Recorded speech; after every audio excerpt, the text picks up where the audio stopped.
What is the secret to inner happiness? I'm able to regulate that before I communicate with you or I connect with you. If I'm connected to my source. What, in your opinion, is true success? When we don't get that in our childhood, then we get it from the world. So they say that, if you have to discipline your child and give them a little bit of a hard time, it's okay, because then otherwise the world will do it. Sorry to cut you here, but a lot of people find comfort in their grudge and their resentment. So I have taught her to respect me, and in the long run, there is more respect. People are so talented and yet they're so shy because they... Hey guys, welcome to another episode of That Healing Feeling with Neha Ranglani. And I'm so glad that you've clicked on this episode, because this episode is going to teach us how to look within and create the best life for ourselves. And who better than our guest for today to help us with that? Now, she is a transformational life coach and a happiness and wellness expert and a TEDx speaker. She is a powerhouse of positivity and has touched over 24,000 lives across 25 countries by blending ancient wisdom and modern day psychology. She's been mentored by Sri Ravi Shankar, and over 2 decades, she's been a faculty member with the Art of Living Foundation. But that's not all. She's also a master of innovative techniques like dance movement therapy, 456 breath work, and her signature happy mirror work that allows clients to find inner strength, peace, and joy. And as if all of this was not enough, she is soon to release her first book, Anchor Within, that will help us to shift our focus inward and become our happiest selves.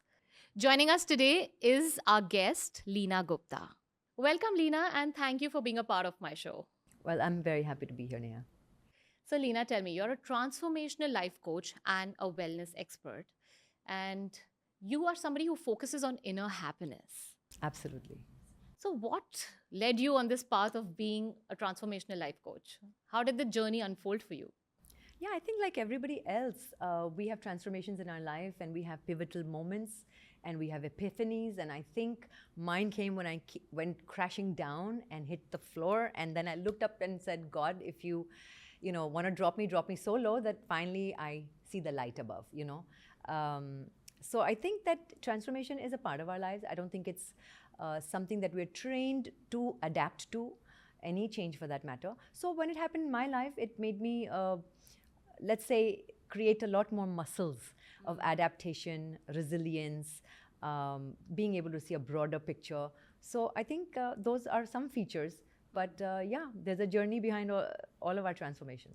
Exactly. And I always believe, when you walk on the path of resilience, when you're becoming resilient, it usually happens after a very difficult moment or multiple difficult moments in your life. So, would you like to share something that happened in your life that got you on this path and realize that you could then help other people to find their inner peace, happiness, and transform and become their best self? Sure. I think living as a young girl in America, my parents were living the American dream, and I had the so-called perfect life, academically achieving, winning awards, being the role model in the community. So I was this perfect little girl who was achieving, and then suddenly I came all the way to India and I got married, and I think the new changes, the uncertainty. So while I thought that socially I'm fitting the prescription and the norms, internally I realized I had no tools. I was hopeless and helpless because I had no tools to adapt to the changes. There were quite a lot of challenging differences, and I just felt like someone who had no tools, like a carpenter with no tools. And I was at the mercy of my own devices. So I had to be my own coach. I had to fall, fail, and learn to get up again. So that was tough. And I think when we don't get that in our childhood, then we get it from the world. So they say that, if you have to discipline your child and give them a little bit of a hard time, it's okay, because then otherwise the world will do it. Yes. So then I think I think every opportunity in life, every circumstance, mine or yours, is an invitation to go within. Yes. And I think in hindsight, when I look at it, I had so many opportunities to turn inward. And that's something we're not taught, Neha. We are just constantly taught to pursue that success, which is the chase for, an endless chase for perfection, a perfect partner, the jobs, accumulating degrees, having that status, Yeah. which is supposed to speak for you, right? Yes. But really, the essence of us doesn't get affected with that. It is Yes. not fulfilling.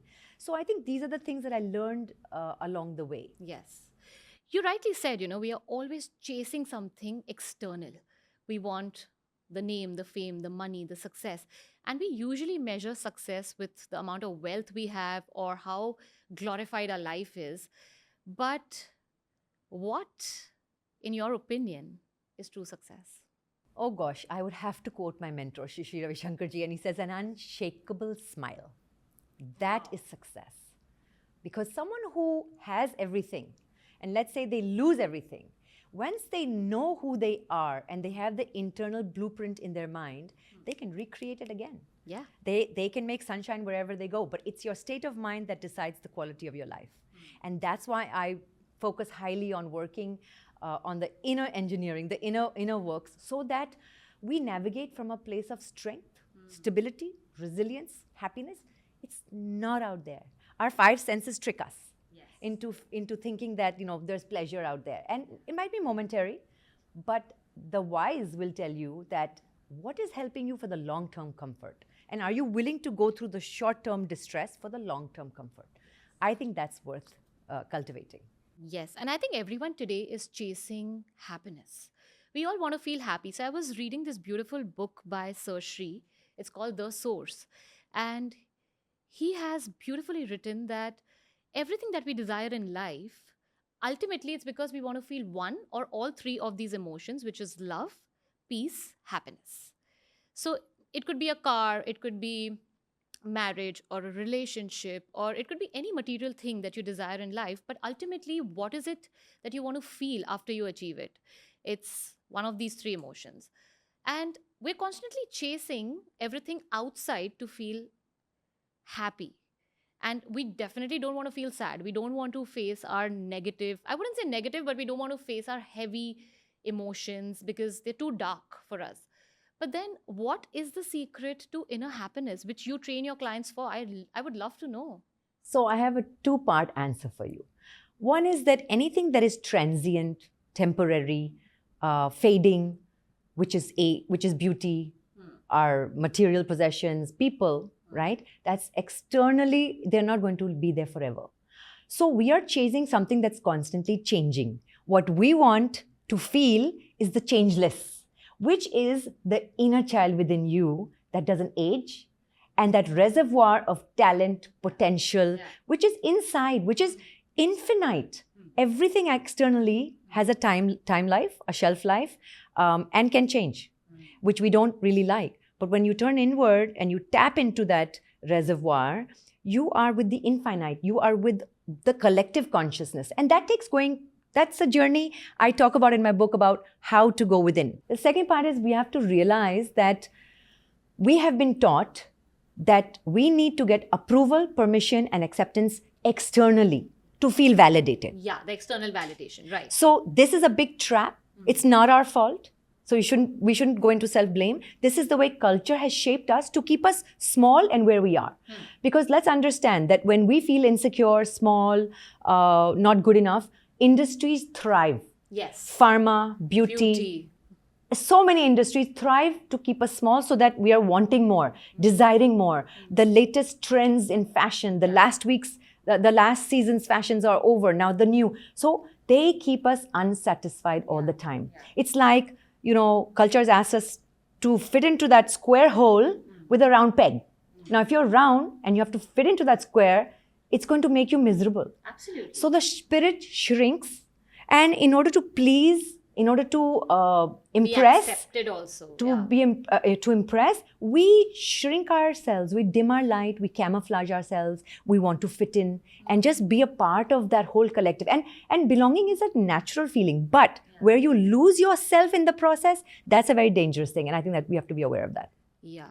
And you touched upon a very important point where we feel little about ourselves because these industries want us to feel a certain way so that they can thrive. So what do you think? Does social media impact us today because the kind of stuff we are surrounded by?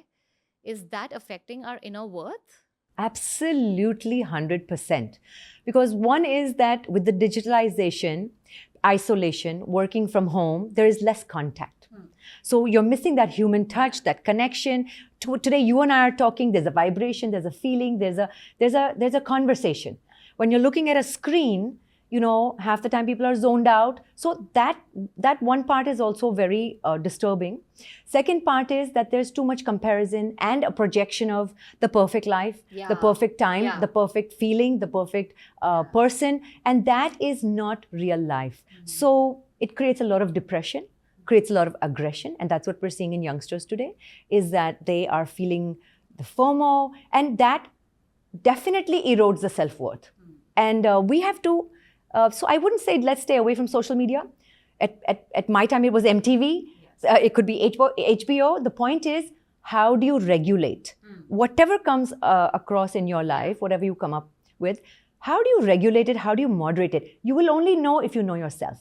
If I know myself, I know what I like, what I dislike. I know what my threshold is, and I know what I can handle.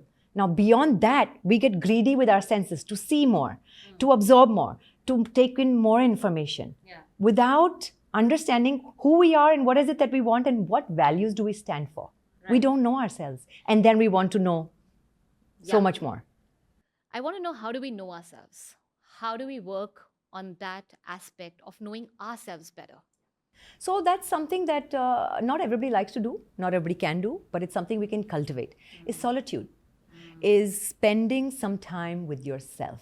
Without people, it can be in nature, without your phone, without a book, just be with yourself, observe your thoughts, and be okay with whatever thoughts are coming. See, the cultivation is honing this practice, honing this skill of being with myself, and as you get better with it, you start your meditation.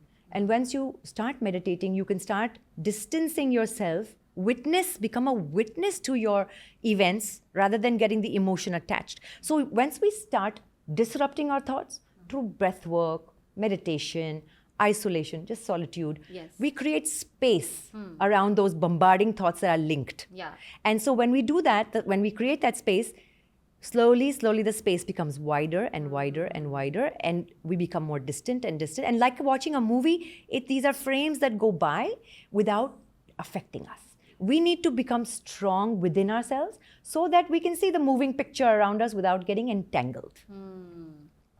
That's a beautiful it's a habit. And I think it's a practice. It really doesn't happen overnight, because it can be really uncomfortable to be with yourself. Like, I know people, when I see clients and I ask them, do you meditate? They just tell me, Neha, I can't even close my eyes for 2 minutes, because they can't be with themselves. And this practice of understanding yourself, you beautifully put it, that first start with solitude. Start spending time alone in nature or anywhere else that you enjoy. People don't know how to go on a date with themselves. And I think that's such a, terrible thing, because until you're not your best friend, how can you share that energy with anyone else? The love, the happiness, the joy. So you've beautifully put it. There's a survey. There's a research that's been done with 15 people in one room and 15 people in another room. The one room had a mechanism where they could get an electric shock if they wanted to stop the session, 15 minutes of solitude. And the other room, they were just left, right?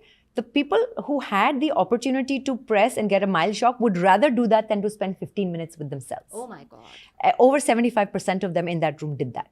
So it just kind of shows you how distracted, how bombarded we are with our thoughts and the noise that we have within us, the noise we have around us and within us.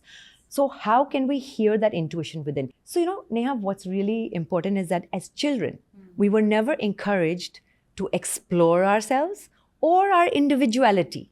It was always about fitting in, belonging to, becoming a part of, right? So that's good. But you also have to know who you are and be okay with the quirks and the nuances and the eccentricities, because honestly, that's what makes Neha amazing. That's what makes Leena fantastic. That's what makes us different. And rather than camouflaging that, Let's highlight that. Yeah. People are so talented and yet they're so shy because they're fearing the judgment of others. Yes. And their whole life is dimmed because of that. And I think that is a childhood conditioning. Like you rightly said, we were always taught to be a certain way to fit with the society norms.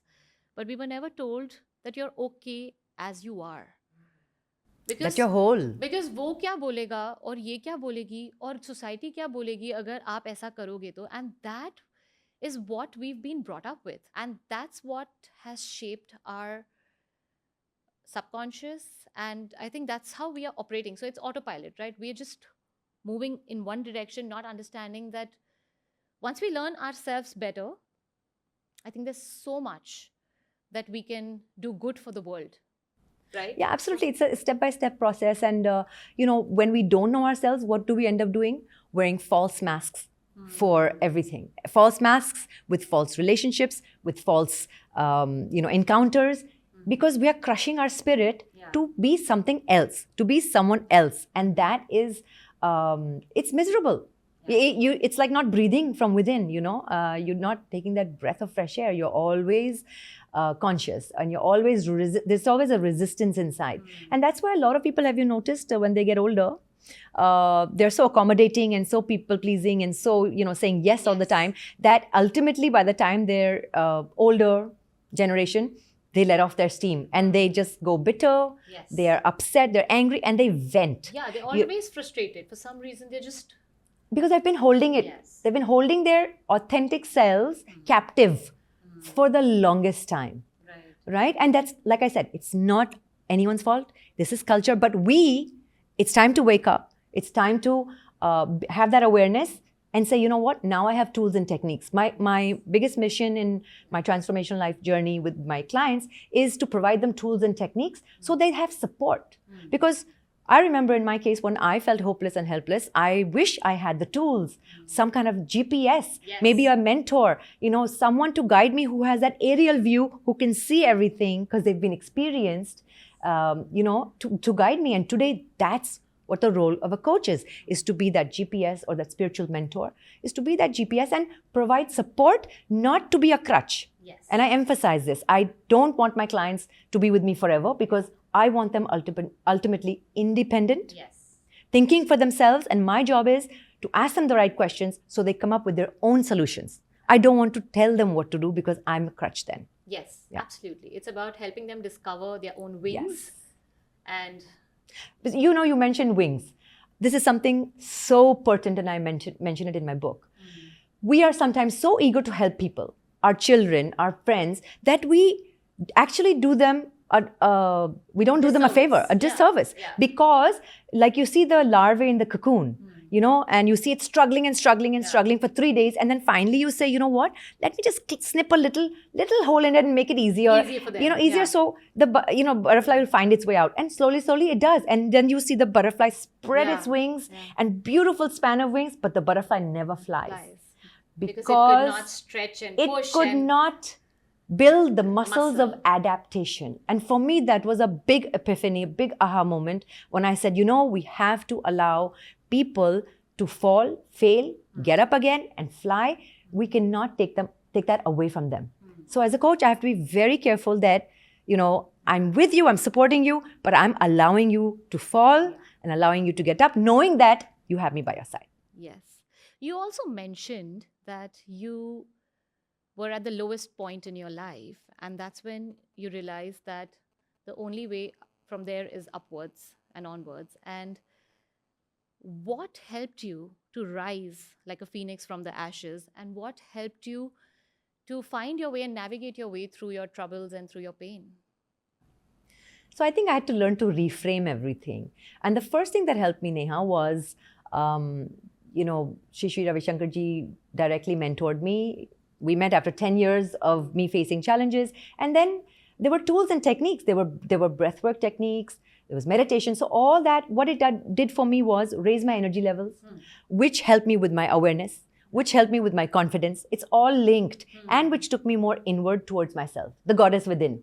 There is no goddess out there. There's no God out there. It is within. So that took me within, and it takes time, it takes time to cultivate. So I started dancing, I started singing, I started playing squash, everything. I started finding my own little happiness, my own petals of happiness everywhere. Yes. And that built my spirit back up. That built my self-esteem back up. And that's one part of it. Then secondly, I became a certified life coach.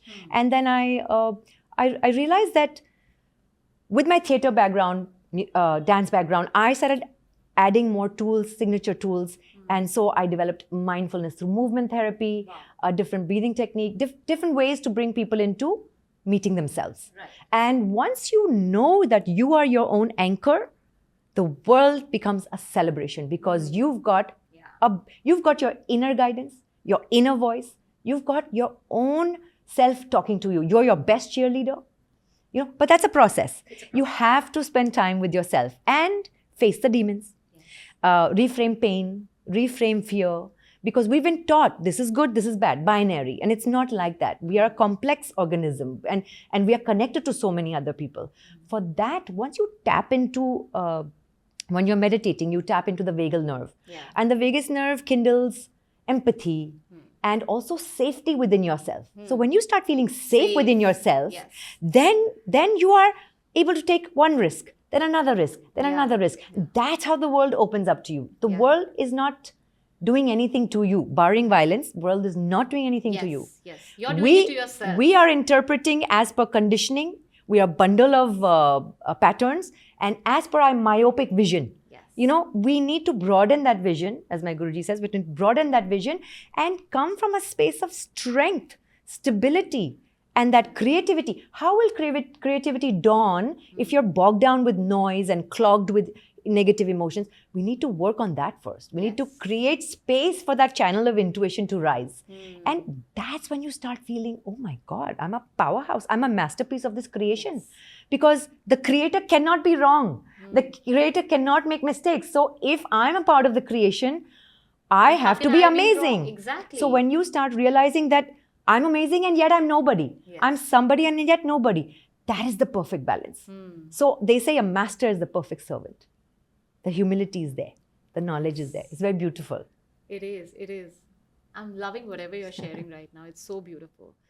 And that brings me to my next question, because when you said do things that fill your cup, like, you meant do things that really make you happy, or you explore things that you enjoy, and you start, opening up arrays of possibilities and stuff. So that also means you start loving yourself more, right? Well, I think it's a whole journey that begins from inside. Because we're so external, we're looking for something to fill us, to fix us, to put us whole, make us whole. We are already whole. But it needs some kind of mentorship, some kind of coaching, some kind of to help you turn within. And that's not always an easy journey, because it's a mirror. Turning within becomes a mirror for you to see all the parts of you that need healing. And sometimes the way we're interacting with people also shows us the parts that need fixing. But again, you need to be with yourself. You need to be okay and accept my thoughts are crazy, they're running wild. Accept, embrace. But I would do it with the guidance. Like, I got guidance to do it, and then I practice. Then you have to love yourself enough to be committed.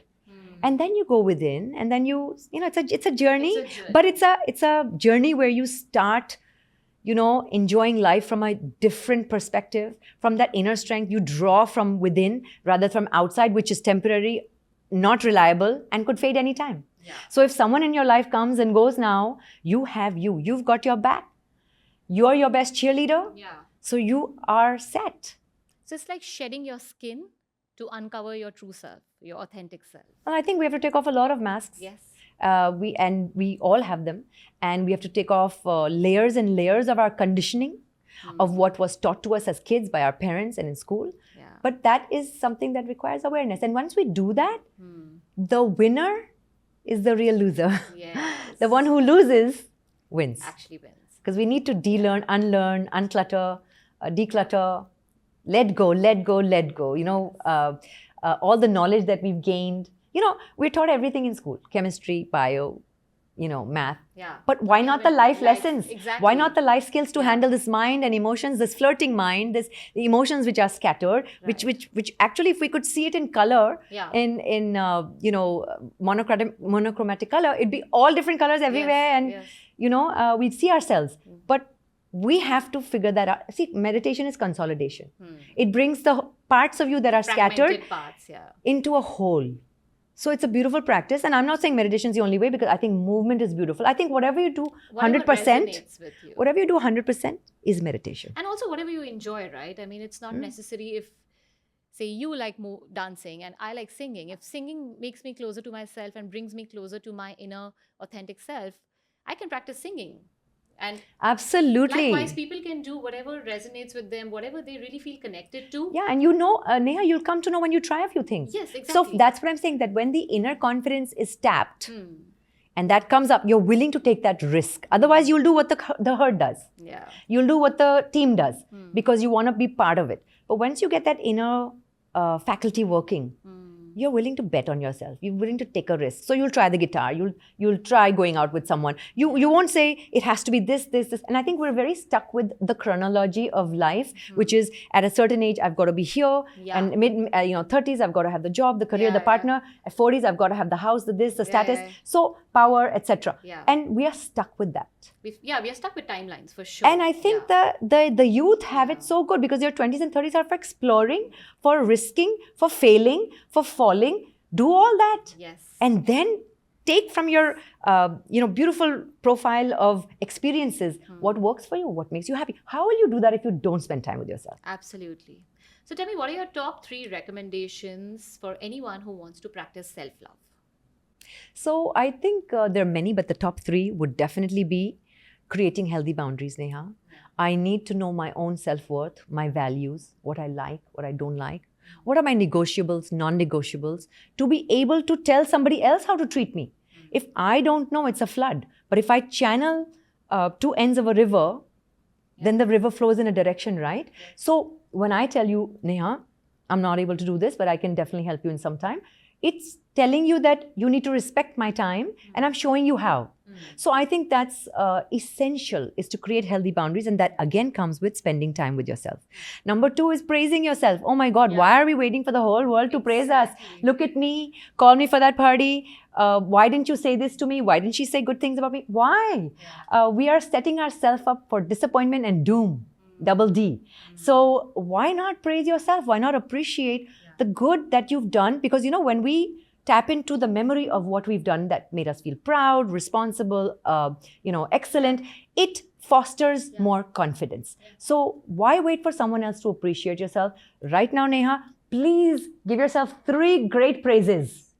So I'm lovable, I'm beautiful, and I'm confident. Okay, now I would want you to say that as, I'm confident, I'm the most lovable, and I'm just amazing. Okay, so I have to exaggerate. So not exaggerate, but no question. It seemed like a little bit of a question moment there. Like you went back with your body language, you went back and you said, I'm lovable. So you don't have to exaggerate, but just let's make it really affirmative, 100%. Okay.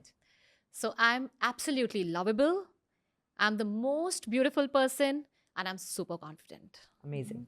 That's the way you do it. That's how we're supposed to praise ourselves every day. Yeah, look in the mirror and look into your eyes. It's very hard for people to do, trust me. And mirror exercises are very important. Yeah. So this is the second thing. Third thing is that, can we say no?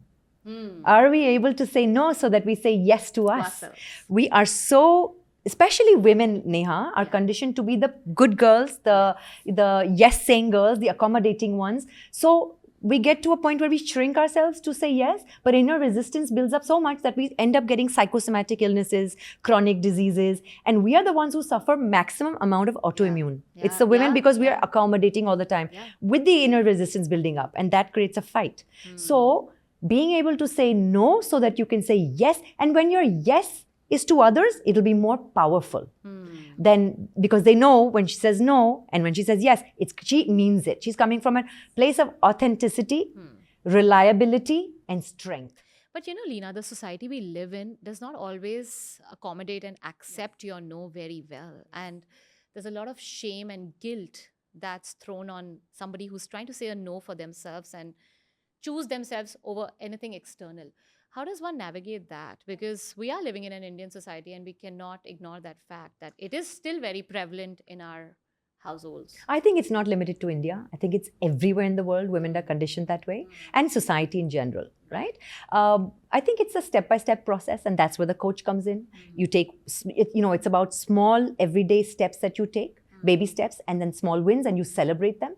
And really, if you see, when you say no, it's not to hurt someone. You're actually being very generous because that person may not need your assistance but is used to you assisting. So you have to gauge the situation, use your discrimination to see that is a no the right thing at this point. There are times when I've said no to my daughter, who is a grown daughter, and she said, I'm in college now, Mom, but why is it that you have no time for me? I said, I have all the time for you in the world, but these 10 minutes I have committed myself. You have to wait. I'll call you back. No, Mom, but what's more important than me? You see, so people play into the soft zone. They know how to push your buttons. But I had to train, and it wasn't easy. I had to train myself to say, I'll get back to you. I didn't fight, but that the tone has to change. The style has to change. So politely. And you do it politely. You can do it politely, but you can be assertive. Assertive and polite. And be patient. That you have to wait till people, and trust me, nobody likes their boundaries made to them because they will resist it. They will test you. They will pull to see how much they can push you. But this is where your commitment to yourself comes in. The resolve from within, that inner strength, that I am firm with my boundaries. Yes, gauging the situation holistically. Yes. Yeah. And now my daughter will say, okay, Mom, I'll call you back. So I have taught her to respect me. And in the long run, there is more respect. So when you look at anything, Neha, let's not look at the short term. Gratification, pleasure, people pleasing, seeking.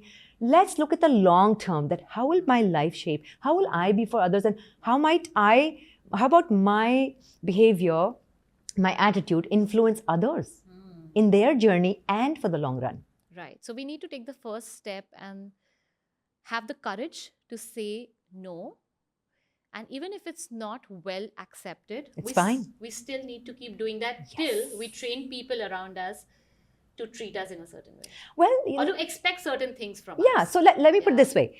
Even if someone doesn't respect my boundaries, then I know how much distance to have from them. So I'm not here to change anyone, but definitely healthy boundaries tells a lot about you because it says you have high standards, that you've thought about yourself, that you have some self-worth, that you know who you are to tell me. Otherwise, you don't know who you are, you have no boundaries. Right. Then you're available 24/7.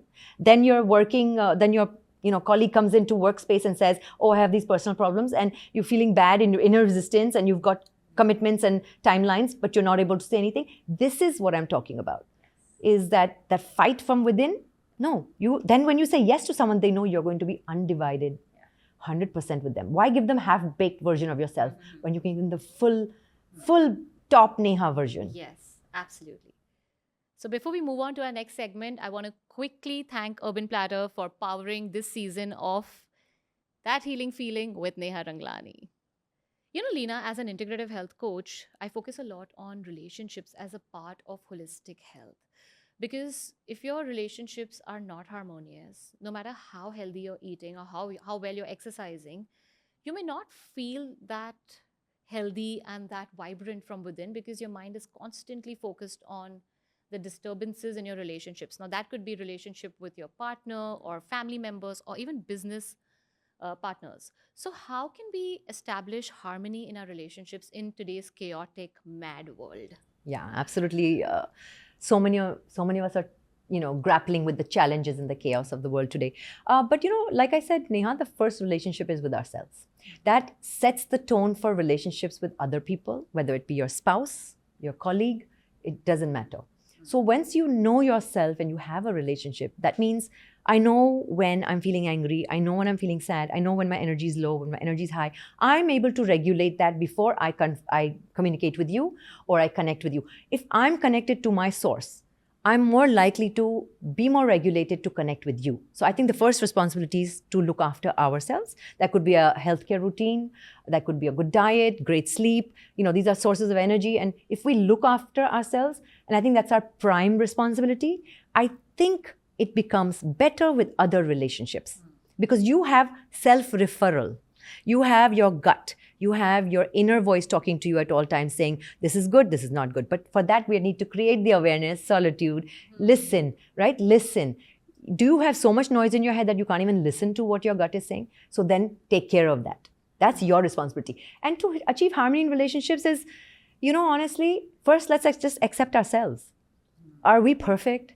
We are imperfect and we're perfect. So when we excuse ourselves, can we not excuse the other? How much room do we have for other people's disturbances, them being a victim of circumstance, their stress, their anxiety?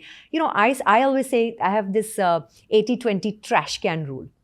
Okay, and I mentioned in my book, which is 80% the person is the way you like them, or what your situations are going the way you like. 20% doesn't work out your way. Please leave some room for chaos, imperfection, mistakes, because you would want that to be done to you.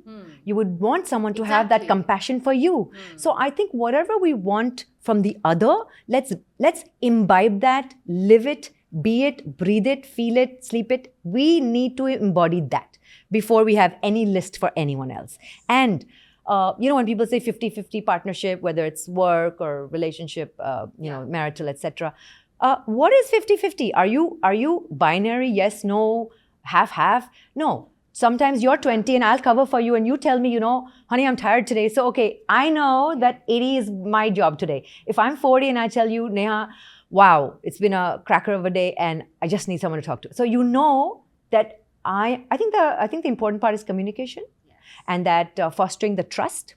And if I don't like something, I should be able to tell you that didn't really sit well with me. It's also how we communicate. Yes. Am I blaming? Am I shaming? Or am I questioning? Yeah. I think we need to bring curiosity in our conversations. We need to bring wonderment in our conversations. Say, oh, I'm wondering, what made you do that, or what made you say that, rather than you said this and that hurt me, and that is an attack. Yes. Where I'm talking about being solution-oriented rather than problem-oriented. Yes, but how do you do that when someone walks over you or insults you or treats you in a certain way which definitely you don't want to be treated as? So how do you maintain that poise and the calmness within you to not react? Okay.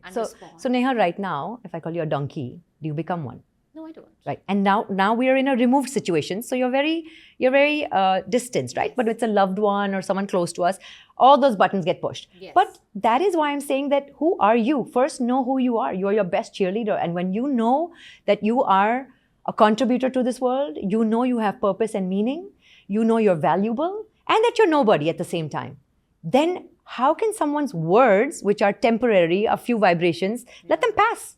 And the more still you become, the more your mind becomes still, the more your sensations within tell you, okay, pause. This person is stressed out.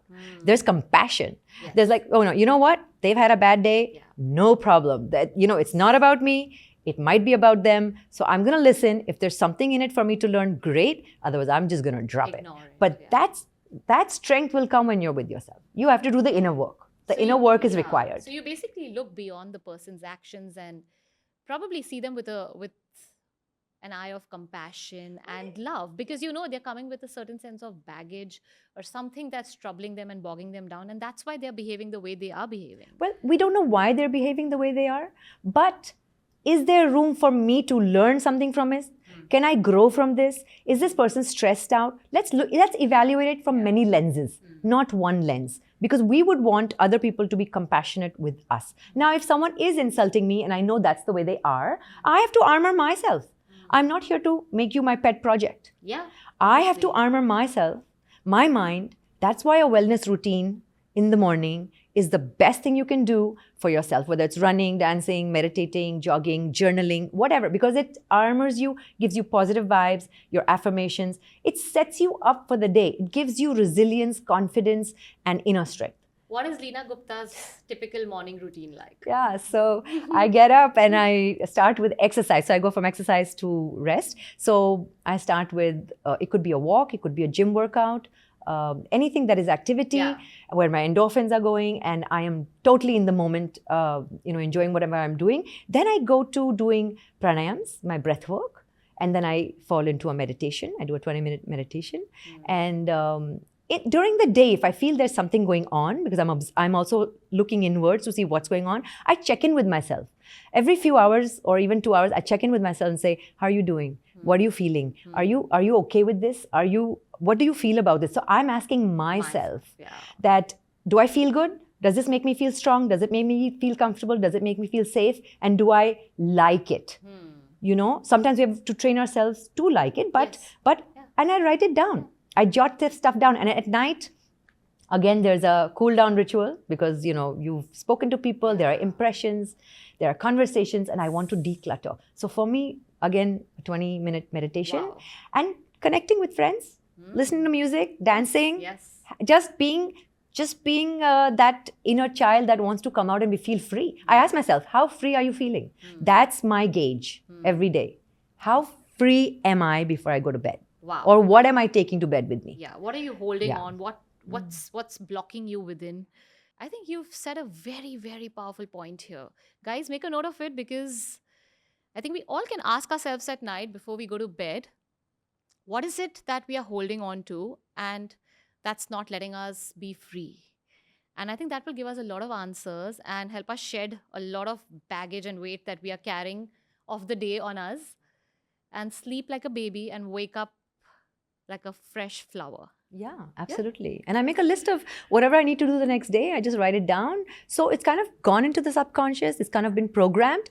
And then when I wake up, it's just, but I try to have some quiet time before bedtime. So it's not TV and bedtime. So it's there's a gap. Yeah. So you're ready to basically take charge of the next day, and it's like a clean slate. You wake up every day like a clean slate. Yeah. To share with the world. And even if you don't wake up fresh, Neha, you tell yourself it's a whole brand new day, and I'm determined to be happy come what may, because happiness is not an emotion, it's a choice. And you have to train yourself to say, you know what, I have so many blessings in my life. Why am I not happy? And if I'm not, write it down, figure it out, see it objectively without the emotions attached. And I think that tells us a lot about where we are. When we talk about happiness, I think one thing that I've also seen with my clients that stops them from feeling the inner happiness is not being able to forgive people, situations, or themselves. How do you think people can go about forgiving or just being more letting go of things that they're holding on to and that actually bogs them down and affects their health? Forgiveness is huge, Neha. It is a weight that we carry. It's like trying to run a marathon with wet sneakers. You cannot, you're burdened. So, I say that this mental real estate is so precious. And if that bad tenant is there, just evict them. Let them go. And barring violence, we are not condoning bad behavior. But we're saying this moment is more important to me than the past moment. And I'm choosing me over that situation.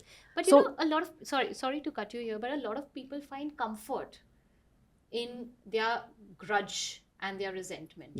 So they're very comfortable with that emotion. So misery loves company. Yes. But the two parts that I just told you right now, one is that understand that your mental real estate decides the quality of your life. The state of your mind decides the quality of your life. And if you've got a bad tenant in there, it's your job to work on it, to let it go, to even change the vibration of it and say, it's the past. I bless, I forgive, I let go. Barring violence, okay? But let them go peacefully, and you are more important than that past situation. Tell yourself this moment is more precious than what has happened to me. And I do not condone bad behavior, but I will not allow that power over me anymore. Free yourself so that you can be more authentic, live your life fully. Leena, you just spoke about past right now, and we are always holding on to episodes that feel uncomfortable, and that becomes our comfort space, in our mind. But we all know that past and future don't exist. So either we are oscillating in the past and future, and we're not in the present moment because we just don't know how to be in the present. And we're always pulled in either of the corners. So since you give people a lot of tools and tips and techniques, I want some quick techniques that you can share with the audience to be able to snap out of the past and future and come back to the present. Sure. Yeah, I think it's a mental fight, Neha. The past, even the glorious memories are beautiful past, or he said, she said, anger and, regret, or we're reeling in that anxiety of the future. Will it happen? Will I get the promotion? Will I get married, etc. So How much of your life you are in the present moment is the quality of your life, and very often is only 20%. So that is a very good indicator. Now, what I tell my clients, and if they're on the go, they're busy, this is a technique that you can do to bring your mind back to the present moment. It's so simple, but it's psychologically connected and it works, which is clap. Now, when do you clap, Neha? Generally, when you're happy, when you're watching something, you're inspired, Excited, so you're clapping. Yeah, so even you could be in a boardroom meeting and just do this, just clap, so that you know your body picks up on the message. Yeah, just once, and snap. Yeah, and just snap. You don't even have to make that noise. Just snap, just clap, snap. What does that do? It reinforces doubly to be in the present moment. Wow. So clap makes you happy. The body's conditioned to feel happy, inspired, and in the moment. And with that snap, you're fresh, alert, and ready to receive. Wow. So this is a double reassurance. That's one technique that works very well and very quickly. Lovely. That was a quick one, and I think it was really effective. Also, I want to know top 5 tips to tap into your happiest self. Well, Neha, what comes to mind is, one, we need to smile at ourselves more. I think we've been smiling at the world enough. We've been taught to do that. It's time to turn inward and smile at you, at the trillions of cells that are keeping you alive, vibrant, and making your life a celebration. Smile at yourself, right? Yeah. I would say number 2 would be service. That once you feel whole within, then our nature is to share. When we feel joyful and we're happy, it spills into our environment. It spills into everything we do. And I think that is fulfillment. And that's when you feel connected to everyone. That's when I feel that, Neha, what can I do for you? Or can I help this one? That sense of fulfillment does not come from outside. So I think service makes us more human. It makes us, all those divine qualities blossom. Yeah. You said 5. So number 3, I would say, know yourself. Spend time with yourself. You're valuable. You're a pearl of this creation. You're so valuable. You should feel that first. Don't wait for someone else to tell you. Like I said, praise yourself. Feel valuable. Number 4 would be, might seem contradictory, but know that you're nothing also in the big sphere of things, which keeps you humble, which keeps you grounded. So in the big scheme of things, in this cosmos, you're a speck of a speck. You're nothing. Basically, this is all impermanent, and and you're just one part of it, and yet you are so magnificent. So that's something that we need to keep in mind, that paradox. So number 5, I would say, is be so decluttered and free that your creativity, your gifts to the world come out of you shining, like you shine that light to not show off, but to shine forth, illuminate path for others, and share your gifts with the world unapologetically. Wow. That was lovely, Leena. And I'm quickly going to do a fun rapid fire with you. What's your favorite guilty pleasure food that you secretly indulge in when no one's around? Oh, I'm very happy to eat chocolate when everybody's around. If you could only listen to one song for the rest of your life, what would it be? I think Om Namah Shivaya. Wow. It's a beautiful one. What's your go-to stress-busting activity? Dancing, singing, or something else? Dancing for sure.